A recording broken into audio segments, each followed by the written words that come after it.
salut à toi et bienvenue dans ce nouveau format de vidéo qu'on va faire une fois par semaine. Alors j'ai pas encore de nom, donc n'hésite pas à donner un nom, comme ça on mettra une playlist, comme ça tu pourras tout retrouver pour les épisodes prochains. Et donc le but de cette vidéo, c'est qu'en fait tu me poses une question, donc n'hésite pas à poser une question en envoyant un email à contact@blogriche.com et tu mets l'objet, tu mets question pour FAQ, on va l'appeler ça comme ça pour le moment, et du coup je répondrai à tes questions en vidéo. Je pense que ça peut être beaucoup plus pertinent qu'un petit mail que je fais et qu'il n'y a que toi qui as la réponse. Là il y a beaucoup de monde qui peuvent avoir la réponse.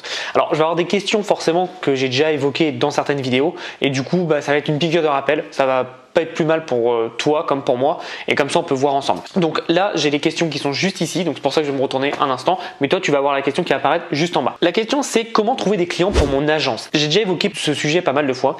Il y a 3 techniques pour trouver des clients pour son agence. La première c'est d'aller démarcher les clients toi-même. Donc c'est toi qui fais du démarchage proactif, t'es pas sûr s'ils vont être intéressés mais tu vas les voir.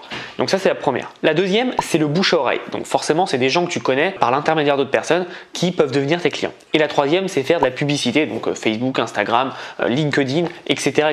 C'est les 3 les plus connus, après il y en a beaucoup d'autres mais c'est les 3 les plus connus. Avant de savoir comment trouver des clients, faut que tu identifies qui est ton client et il faut vraiment que tu identifies qui tu veux viser. La plupart des personnes quand ils lancent leurs agences, ils se disent bon bah moi en fait je vais faire une agence et je vais aider les entreprises à faire ça. Est-ce que tu peux pas un peu plus nicher? Parce que tout le monde fait ça en fait. Tout le monde reste sur mainstream, ils aident les entreprises à faire X ou Y. Mais toi, est-ce que tu peux dire par exemple, bah moi j'aide des médecins à avoir plus de clients, j'aide des avocats à avoir plus de clients, j'aide les plombiers à augmenter leur clientèle. Tu vois, plein de petits trucs qui fait que tu te spécialises sur un seul marché et après rien ne t'empêche de te développer.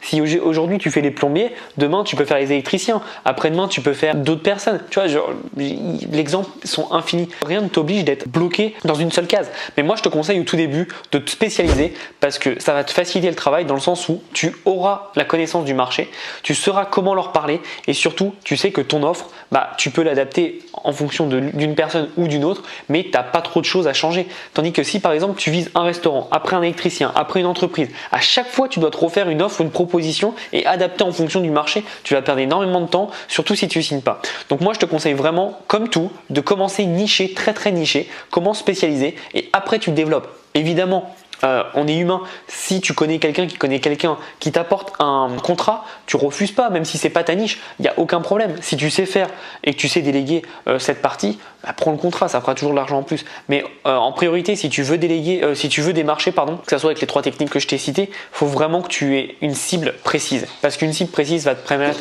d'avoir beaucoup plus de résultats. Donc voilà comment moi, je trouverai des clients pour mon agence. Après, ce que tu peux faire, si tu n'es vraiment pas bon en démarchage, et moi c'est ce que j'ai fait, c'est que j'ai recruté des commerciaux.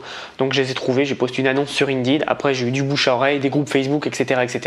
Mais j'ai pu avoir mes premiers commerciaux qui ont pu me ramener des contrats. Pourquoi j'ai fait ça? Tout simplement parce que je sais que ma force, c'est pas être commercial. Moi, ma force, c'est dans la gestion de projet, dans les stratégies marketing. Et donc c'est pour ça que j'ai voulu déléguer cette partie-là. Pour être bon, en fait, dans n'importe quel business, faut comprendre là où est ta force et là où sont tes faiblesses. Moi, ma force, c'est marketing, stratégie, gestion de projet et management.